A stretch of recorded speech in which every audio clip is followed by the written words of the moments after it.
Sisters and brothers of America,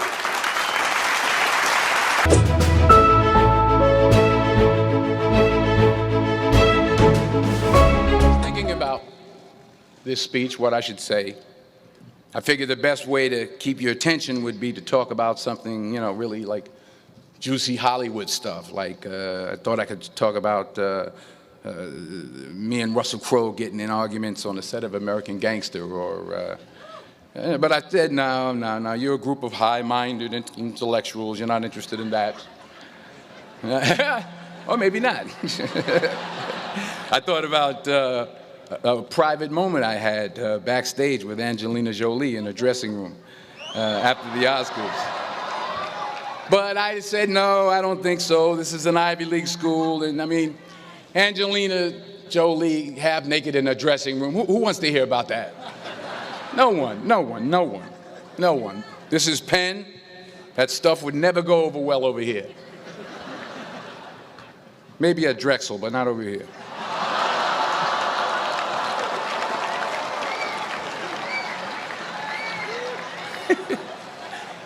Ooh, I'm in trouble now.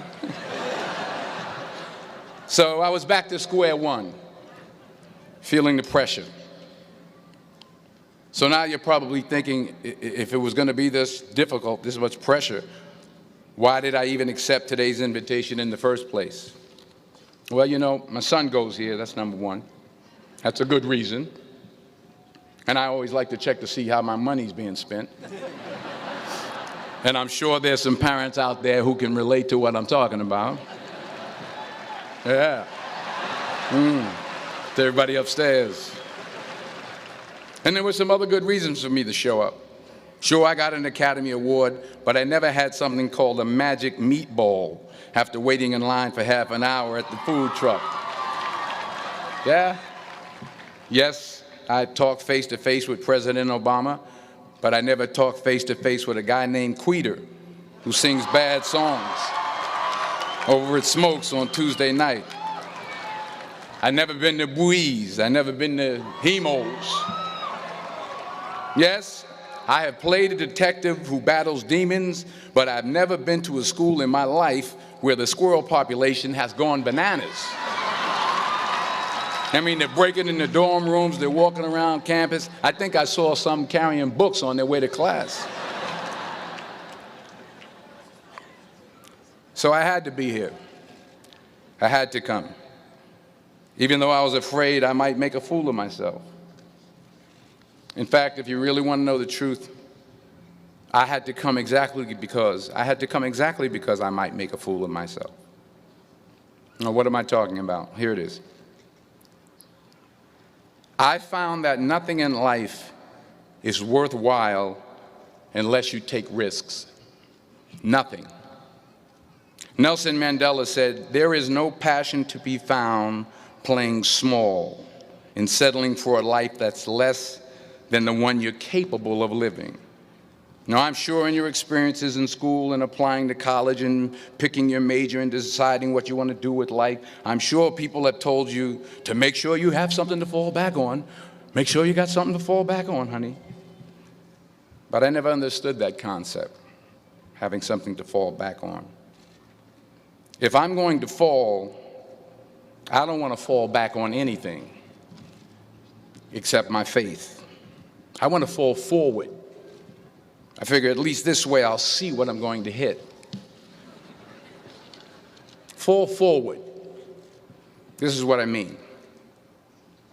Reggie Jackson struck out 2,600 times in his career, the most in the history of baseball. But you don't hear about the strikeouts. People remember the home runs. Fall forward. Thomas Edison conducted 1,000 failed experiments. Did you know that? I didn't know that. Because the 1,001st was the light bulb. Fall forward. Every failed experiment is one step closer to success. You've got to take risks, and I'm sure you've probably heard that before, but I want to talk to you about why that's so important. I got 3 reasons, and then you can pick up your iPhones.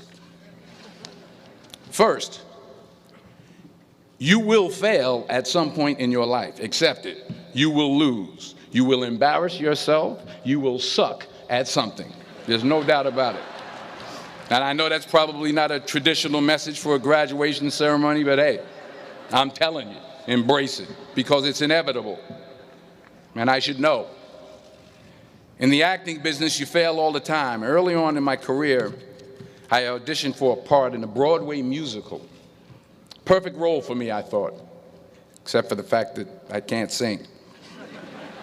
So I'm in the wings, I'm about to go on stage, but the guy in front of me, he's singing like Pavarotti. He's just, and he's just going on and on and on, and I'm just shrinking, I'm getting smaller and smaller. So they say, oh, thank you very much, and you'll be hearing from us. So I come out with my little sheet music, and it was Just My Imagination by the Temptations. That's what I came up with. So I hand it to the accompanist, and she looks at it and looks at me and looks out at the director and was like, all right. So I start, you know, I'm going to sing. I'm like, it's just my imagination once again, and then coming away with me. And I'm not saying anything, so I'm thinking I'm getting better. So I start getting into it. It was just my imagination. Running. This, oh, yeah, thank you very much, Mr. Washington. Thank you. So I assumed I didn't get the job. But the next part of the audition, he called me back. The next part of the audition is the acting part of the audition. Now I'm like, hey, okay, maybe I can't sing, but I know I can act. So they pair me with this guy, and again, I didn't know about musical theater. And musical theater is big, so they can reach everyone all the way in the back of the stadium. And I'm more from a realistic, naturalistic kind of acting where you actually talk to the person next to you. So I don't know what my line was. My line was, well, hand me the cup. And his line was, well, I will hand you the cup, my dear. The cup will be there to be handed to you. I said, oh, okay. Well, should I give you the cup back? Oh, yes, you should give it back to me because you know that is my cup and it should be given back to me. I didn't get the job. But here's the thing. I didn't quit. I didn't fall back. I walked out of there to prepare for the next audition, and the next audition, and the next audition. I prayed. I prayed, and I prayed. But I continued to fail, and fail, and fail. But it didn't matter, because you know what? There's an old saying, you hang around the barbershop long enough, sooner or later you're going to get a haircut. So you will catch a break, and I did catch a break. Last year, I did a play called Fences on Broadway. Someone talked about it. Won the Tony Award. And I didn't have to sing, by the way. But here's the kicker. It was at the Court Theater. It was at the same theater that I failed that first audition 30 years prior. The point is, and I'll pick up the pace, the point is every graduate here today has the training and the talent to succeed. But do you have the guts to fail? Here's my second point about failure. If you don't fail, you're not even trying. I'll say it again. If you don't fail, you're not even trying. My wife told me this great expression. To get something you never had, you have to do something you never did. Les Brown's a motivational speaker. He made an analogy about this. He says, imagine you're on your deathbed, and standing around your deathbed are the ghosts representing your unfulfilled potential. The ghost of the ideas you never acted on. The ghost of the talents you didn't use. And they're standing around your bed, angry, disappointed, and upset. They say, we came to you because you could have brought us to life, they say. and now we have to go to the grave together. So I ask you today, how many ghosts are going to be around your bed when your time comes? You've invested a lot in your education, and people have invested in you. And let me tell you, the world needs your talents, man, does it ever. I just got back from Africa like 2 days ago, so if I'm rambling on, it's because I'm jet lagged. I just got back from South Africa. It's a beautiful country, but there are places there with terrible poverty that need help.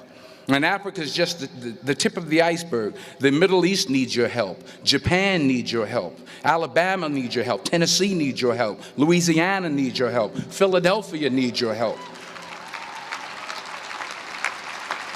The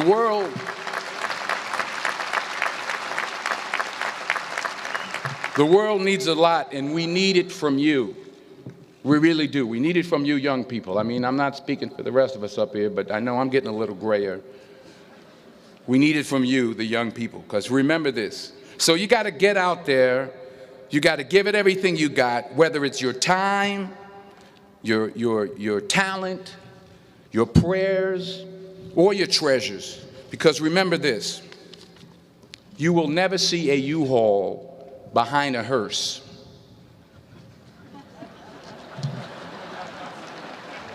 I'll say it again. You will never see a U-Haul behind a hearse. You can't take it with you. The Egyptians tried it, and all they got was robbed. So the question is, what are you going to do with what you have? I'm not talking about how much you have. Some of you are business majors, some of you are theologians, nurses, sociologists. Some of you have money, some of you have patience, some of you have kindness, some of you have love. Some of you have the gift of long suffering, whatever it is, whatever your gift is. What are you going to do with what you have? All right, now here's my last point about failure. Sometimes it's the best way to figure out where you're going. Your life will never be a straight path. I began at Fordham University as a pre-med student. I took a course called cardiac morphogenesis. I still can't say it. Cardiac morphogenesis. I couldn't read it. I couldn't say it. I sure couldn't pass it. So then I decided to go into pre-law, then journalism. And with no academic focus, my grades took off in their own direction. Yeah, down. I was a 1.8 GPA one semester, and the university very politely suggested that it might be better to take some time off. I was 20 years old. I was at my lowest point. And then one day, and I remember the exact day, March 27th, 1975, I was helping my mother in her beauty shop. My mother owned a beauty shop up in Mount Vernon. And there was this older woman who was considered one of the elders in the town. And I didn't know her personally, but I was looking in the mirror, and every time I looked at the mirror, I could see her behind me, and she was staring at me. She just kept looking at me. Every time I looked at her, she kept giving me these strange looks. So she finally took the dryer off her head and she said something I'll never forget. First of all, she said, "Somebody give me a piece of paper. Give me a piece of paper." She said, "Young boy, I have a prophecy, a spiritual prophecy." She said, "You are going to travel the world and speak to millions of people." Now, mind you, I'm 20 years old. I'm flunked out of school. In fact, like a wise ass, I'm thinking to myself, maybe she's got something in that crystal ball about me getting back into school next fall. But maybe she was onto something, because later that summer, while working as a counselor at a YMCA camp in Connecticut, we put on a talent show for the campers. And after the show, another counselor came up to me and asked, "Have you ever thought about acting? You're good at that." So when I got back to Fordham that fall, I got in and I changed my major once again for the last time. And in the years that followed, just as that woman prophesied, I have traveled the world and I have spoken to millions of people through my movies. Millions who up till this day couldn't see me, who up till this day I couldn't see while I was talking to them, and they couldn't see me. They could only see the movie. They couldn't see the real me. But I see you today. And I'm encouraged by what I see.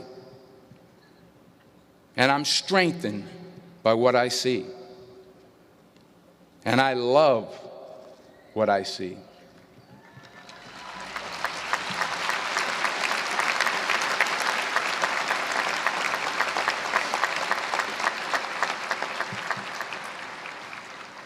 One more page, and I'll shut up. Let me conclude with this one final point, and actually the president kind of brought it up. It has to do with the movie Philadelphia. She stole my material. Many years ago, I did this movie called Philadelphia. We filmed some of the scenes right here on campus. Philadelphia came out in 1993. Most of you were probably still in diapers. Some of the professors, too. But that cracked me up. But it was a good movie. Rent it on, Netflix. It's a good movie. Rent it. I get 23 cents every time you rent it. Please, rent it. True. Parents up there, rent it. Netflix, please. Tell your friends, too. It's about a man played by Tom Hanks who's fired from his law firm because he has AIDS. He wants to sue the firm, but no one's willing to represent him until a homophobic ambulance chaser lawyer, played by yours truly, takes on the case. In a way, if you watch the movie, you'll see everything I'm talking about today. You'll see what I mean about taking risk or being willing to fail. Because taking risk is not just about going for a job. It's also about knowing what you know and what you don't know. It's about being open to people and to ideas. In the course of the film, the character I play begins to take small steps, small risks. He very, very, very slowly begins to overcome his fears. And I feel ultimately his heart becomes flooded with love. And I can't think of a better message as we send you off today. To not only take risks, but to be open to life, to accept new views, and to be open to new opinions, to be willing to speak at a commencement at one of the best universities in the country, even though you're scared stiff. While it may be frightening, it will also be rewarding. Because the chances you take, the people you meet, the people you love, the faith that you have, that's what's going to define you. So members of the class of 2011, this is your mission. When you leave the friendly confines of Philly, never be discouraged, never hold back, give everything you got.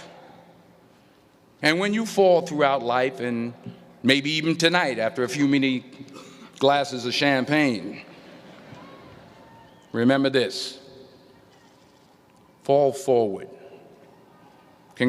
God first. Put God first in everything you do.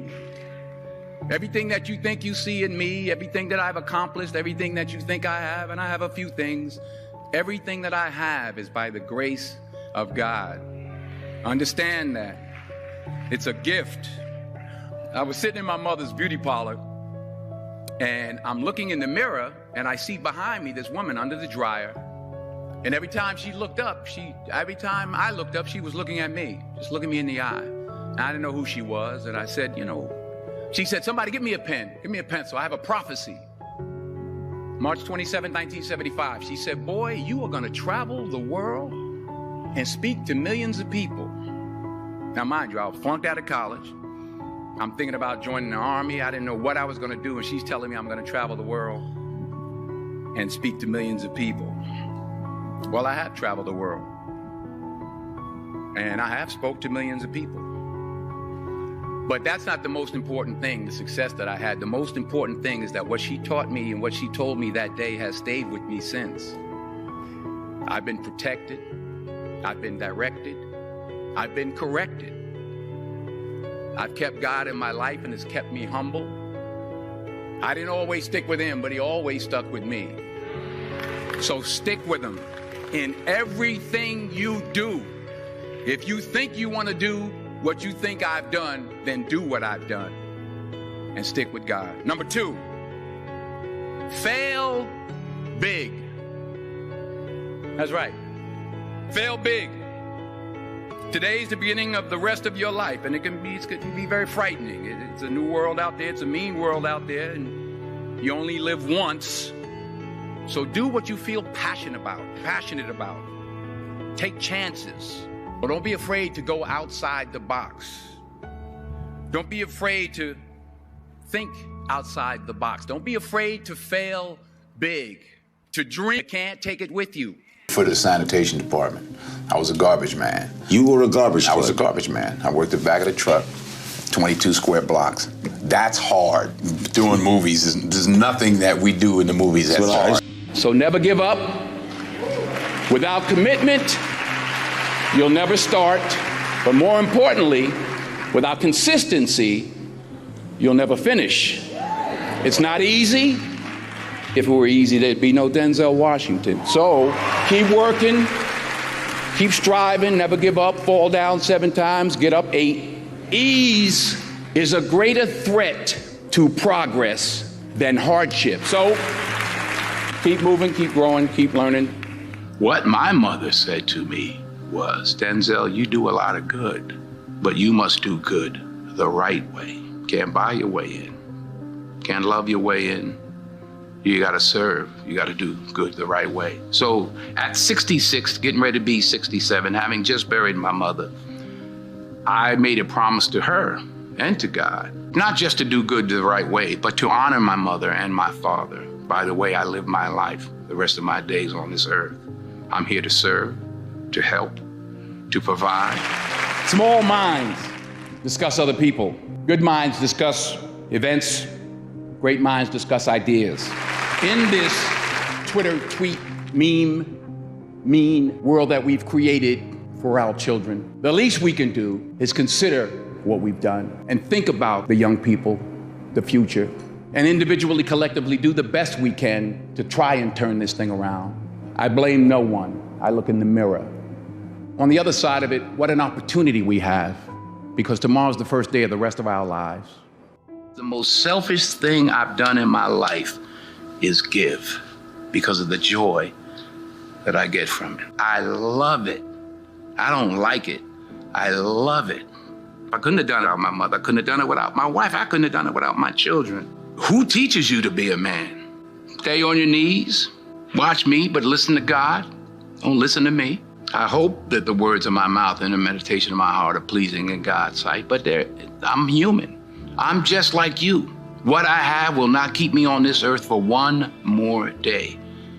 I never looked at things as problems. I look at them as opportunities. Don't just aspire to make a living. Aspire to make a difference. Goals on the road to achievement cannot be achieved without discipline and consistency. Don't confuse movement with progress, because you can run in place and not get anything done. So are you moving forward, and who are you taking with you? You will fail at some point in your life. Accept it. You will lose. You will embarrass yourself. You will suck at something. There's no doubt about it. I'm telling you, embrace it, because it's inevitable, and I should know. In the acting business, you fail all the time. Early on in my career, I auditioned for a part in a Broadway musical. Perfect role for me, I thought, except for the fact that I can't sing. So I didn't get the job. But here's the thing, I didn't quit. I didn't fall back. I walked out of there to prepare for the next audition, and the next audition, and the next audition. I prayed and I prayed, but I continued to fail and fail and fail. But it didn't matter, because you know what? There's an old saying, you hang around the barbershop long enough, sooner or later you're gonna get a haircut. So you will catch a break, and I did catch a break. I found that nothing in life is worthwhile unless you take risks. Nothing. Nelson Mandela said, there is no passion to be found playing small and settling for a life that's less than the one you're capable of living. Now, I'm sure in your experiences in school and applying to college and picking your major and deciding what you want to do with life, I'm sure people have told you to make sure you have something to fall back on. Make sure you got something to fall back on, honey. But I never understood that concept, having something to fall back on. If I'm going to fall, I don't want to fall back on anything except my faith. I want to fall forward. I figure at least this way I'll see what I'm going to hit. Fall forward. Fail big. Today's the beginning of the rest of your life, and it can be very frightening. It's a new world out there. It's a mean world out there, and you only live once. So do what you feel passionate about. Take chances professionally. So don't be afraid to go outside the box. Don't be afraid to think outside the box. Don't be afraid to fail big, to dream big. But remember, dreams without goals are just dreams, and they ultimately fuel disappointment. So have dreams, but have goals, life goals, yearly goals, monthly goals, daily goals. And understand that to achieve these goals, you must apply discipline and consistency. In order to achieve your goals, you must apply discipline, which you have already done, and consistency every day, not just on Tuesday and miss a few days. You have to work at it every day. You have to plan every day. You've heard the saying, we don't plan to fail, we fail to plan. Hard work works. Working really hard is what successful people do. Remember that. Just because you're doing a lot more doesn't mean you're getting a lot more done. Don't confuse movement with progress. Then one of the most important lessons in life that you should know is to remember to have an attitude of gratitude, of humility. Understand where the gift comes from. It's not mine. It's been given to me by the grace of God. On your last day, you can't take it with you, but you can leave it here. If you don't fail, you're not even trying. My wife told me this great expression. To get something you never had, you have to do something you never did. Imagine you're on your deathbed, and standing around your deathbed are the ghosts representing your unfulfilled potential. The ghost of the ideas you never acted on. The ghost of the talents you didn't use. And they're standing around your bed, angry, disappointed, and upset. They say, we came to you because you could have brought us to life, they say. And now we have to go to the grave together. So I ask you today, how many ghosts are going to be around your bed when your time comes?